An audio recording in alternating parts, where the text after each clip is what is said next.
around Dodge City and in the territory on west, there's just one way to handle the killers and the spoilers, and that's with a U.S. Marshal and the smell of Gunsmoke.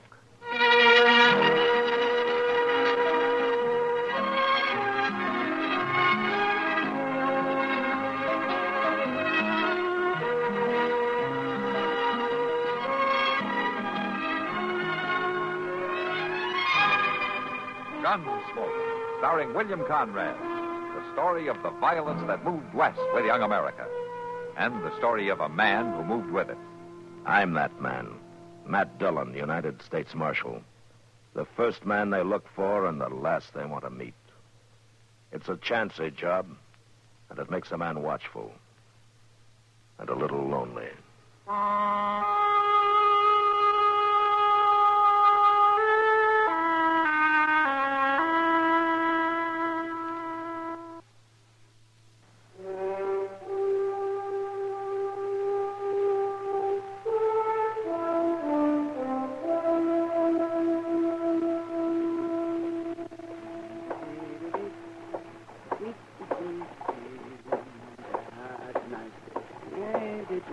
Doc! Oh, Doc! Huh? Oh, hello, McCluny. Can you spare a minute, Doc? Well, Oh, Nellie, oh, now. Now, you stand right there. McCluny, if you've got another one of those ore samples you want me to test for you, I'll tell you right now I haven't... It wouldn't take you no time at all, Doc. And I got some real high-grade pennants this time. Oh, but then take it up the street to the assay office. Oh, no, I don't trust them. Not on wet assays. Oh, no, besides, they'll charge you. Is that it? Well, you... McCluny, I'm running a doctor's office, not a metallurgical laboratory. Oh, shucks, you got the scales there and acid and everything. But I haven't got the time, and the answer is no. Against the law for a doctor to refuse medical help when it's asked of him. Oh, hello there, Matt, Marshal. it's got nothing to do with medical help. McCluny here wants me to test another one of those sacks of pyrites he drags in out of the hills. It ain't pyrite. It's gold. I've run a half a dozen of them for you in the last 3 years, and every one of them was pyrites. Well, you might have used some bad acid or something. Oh, bad acid. Why don't you take the stuff over to the assay office? Because they'll charge him for it, that's why. And he figures I'll do it for nothing. Well, I'd pay him for it, Marshal, if I had any money. When did you ever have any money, you mangy old fool? Mangy? Marshal, Doug. well, you finally come sneaking in out of the Rockies, did you?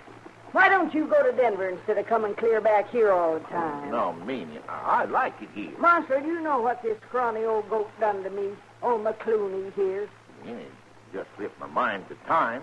So help me, dear. Last time he was in town, better than 6 months ago, I washed up all his dirty duds for him. Done him up nice and clean, and then, by golly, he took off for Colorado in the middle of the night and didn't pay me a cent. Well, I just forgot all. But I got me a job now, loading hides over to railroad. I'll pay you at the end of the week. Honest, I will. And I suppose you got every stick you own dirty again now, and you probably think I'm going to wash them for you. Well, it's mighty kind of you to offer me. Oh, for the love of... All right. Where are they? I got a bundle right there on my horse. You got any shirts that need washing this week, Marshal? As a matter of fact, I do, Miss Duggs. If you stop over to the jail, Chester will give them to you. Here you are. And I sure am obliged to you, Ming. I'll say you are. For 2 washings now, and you ain't getting this one back till you pay me for both of them. Oh, I'll pay you. Now, don't you worry now. In money. Money, too. That fool's gold you keep lugging back from Colorado Territory. Why, it's real gold, Mamie. I keep telling you that. Oh, sure you do. Well, I'll pick up your things, Marshal. Get them back to you tomorrow. Thanks, Miss Duggs. Oh, Doc, let me leave one of these sample packs with you, just in case you find some time. I won't find time. Well, I'm much obliged to you, Doc. Wait a minute. Come back here. Hold, Marshal. Wait So a long, minute. McCluny. Come on, boy. Confounded lunatic. I don't know, Doc. He's pretty good at getting people to do things for him. Oh, he's loony, Matt. This here's nothing but fool's gold. And he's got that shack of his down the river bottom stacked full of it. Well, as long as you're sure of that, why don't you bother testing it? And you said I was going to test it? I did. Oh, Matt, you're out of your mind. I wouldn't waste 5 minutes on this. Yeah? You want to bet?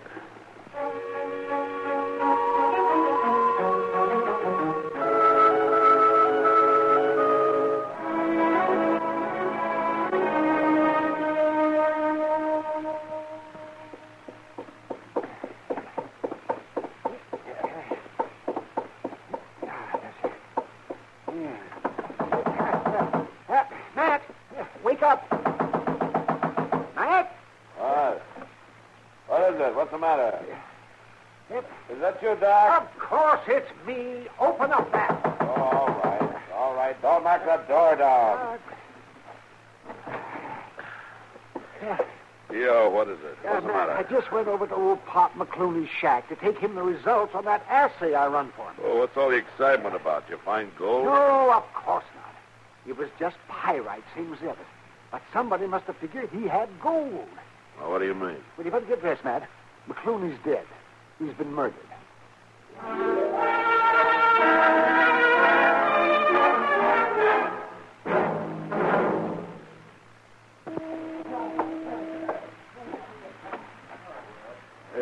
Miss Kitty? Huh? Oh, hello, Chester. Miss Kitty, you ain't saw Mr. Dillon, have you? Oh, no. I guess he's pretty busy trying to find who killed old Pop McCluny. Well, yes, he's doing that all right. We both been. But he's supposed to meet me here around about now. Oh, well, he'll be showing up. Sit down and wait for him. I'll just do that. Sweet spirit, my feet is plain killing me. Chester, Matt have any idea who killed McCluny? Not yet, he ain't. He took Indian Joe out there this afternoon to look at some horse tracks he found around the shack. Horse tracks? Well, somebody'd rode all around the place, tying it up, I guess. If the horse is still in town, Indian Joe can probably find it just from studying the tracks. Oh. Say, if you don't mind, Miss Kitty, Yeah? I think I'll just ease these boots off a minute. Sure. Go right ahead.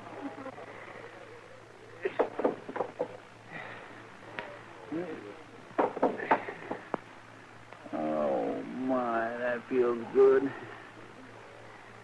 You know, it's a shame, Chester. Old Pop was nice, even if he was a little crazy.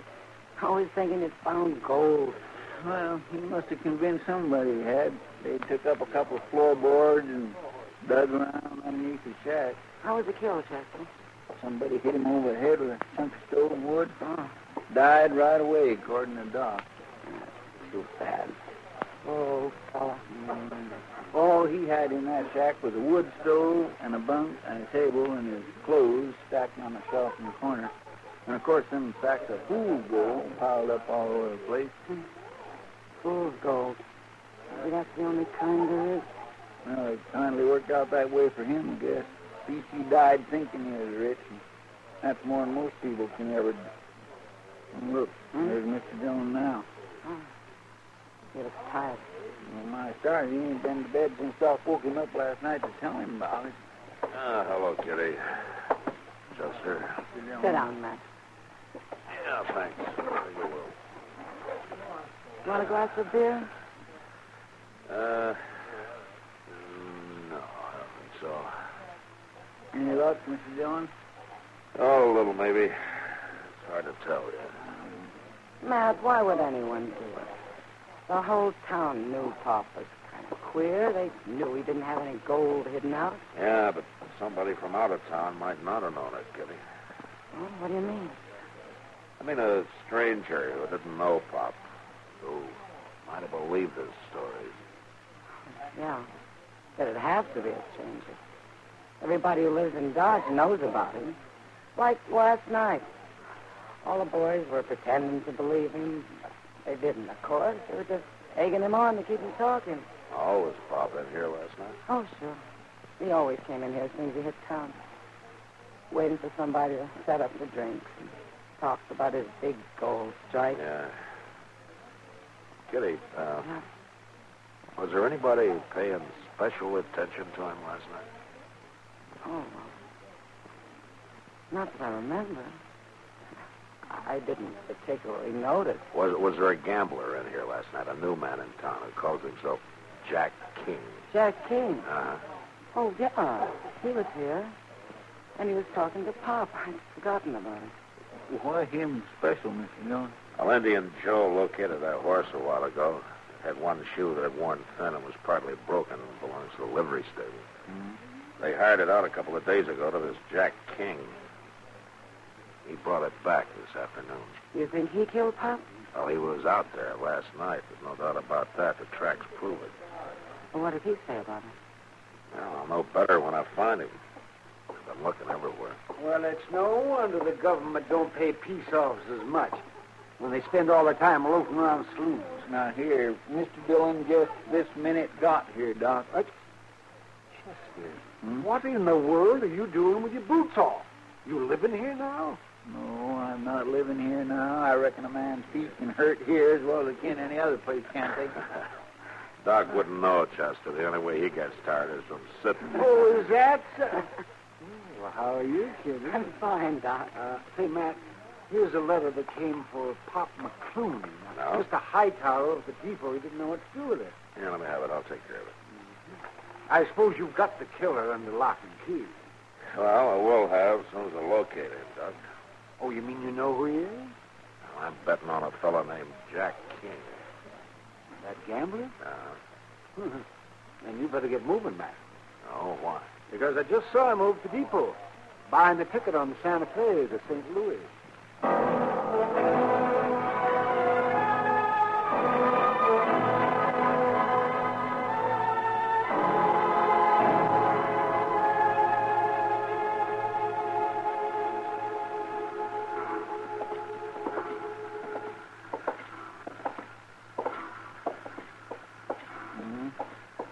You must have got scared and decided to make a run for it, Mr. Dillon.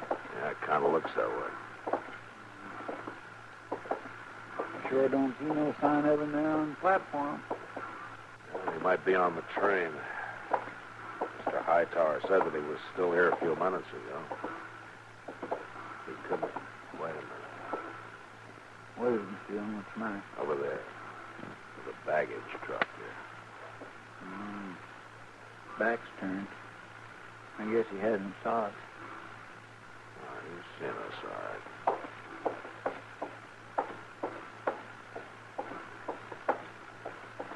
You leaving town, mister? Oh. How are you, Marshal? Your bag already on the train? Well, no, it's right over there. What difference it make where it is? I'm afraid you're going to have to postpone your trip. I didn't do it, Marshal. Oh, you didn't do what? I know why you come looking for me, but you're wrong, Marshal, because I didn't do it. You'll have a chance to prove it. Now, I went out there last night. Yes, I did, but he was already dead. That's so? But you can search my bag. I didn't rob him. I believe that.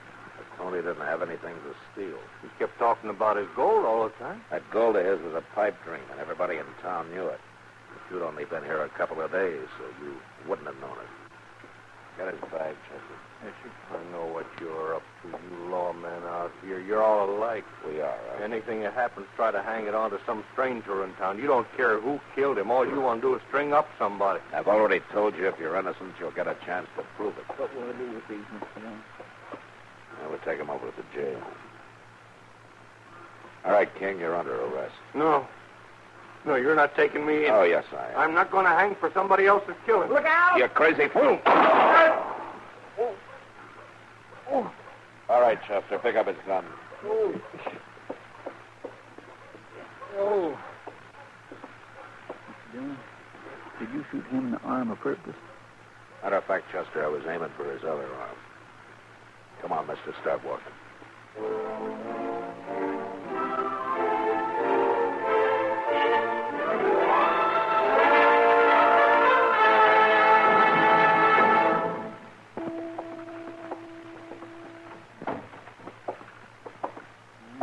Wouldn't eat a bite of breakfast, Mr. Dillon. Well, that's his privilege.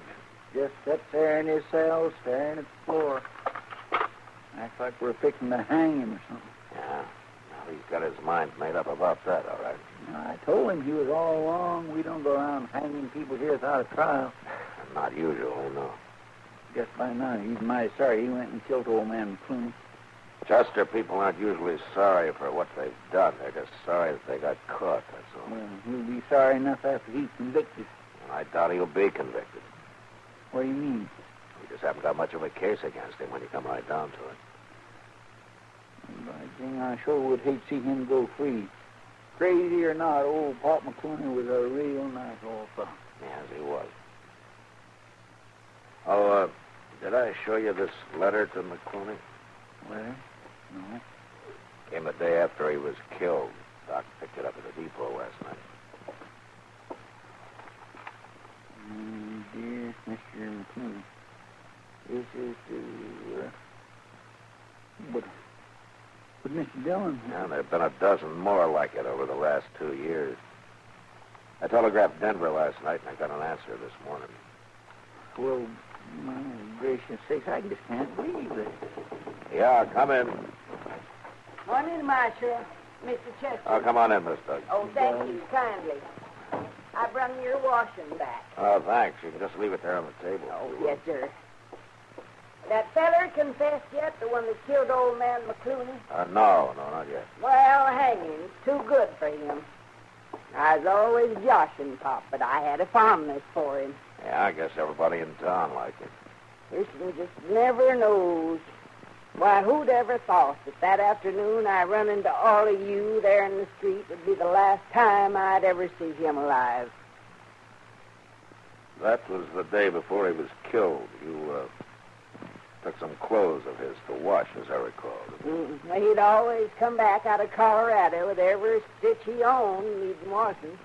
That's funny. You wouldn't expect him to live like that, a man as rich as he was. Rich? Him? A letter came for him yesterday from an assay office in Denver. It's a report on a sample of concentrates that Pop sent him. It shows 60% free gold. 60. And that's only the last of a dozen samples Pop sent in the last few years, all of them just as rich. He was smart, Miss Duggs. That act with the fool's gold was just a blind so that nobody tried to rob him. But I guess he outsmarted himself in the end. And so did you, Miss Duggs. Me? What did you do with it? You might as well tell me. We're going to search your cabin and we'll find it. I don't know what you're talking about. I'd have probably guessed sooner if I'd known he was rich, but I was looking for a stranger in town. You just said you hadn't seen him since that afternoon on the street. But I saw his clean laundry stacked on a shelf in the corner of his shack. Well, I guess there's a sight of all that gold that's done it. I walked in on him that night and caught him counting it. I've worked hard, Marshal, my whole life, and it just didn't seem fair. Dirty old codger like him having all that gold hid out. So you killed him and took it, huh? Forgetting to take that laundry back with me. That's where I made my mistake. You really believe that was your only mistake? Well, of course. If you hadn't have seen that laundry, you never would have guessed. That wasn't exactly what I meant. What else did I do wrong, Marshal? You killed a man. But I guess that doesn't mean much to you.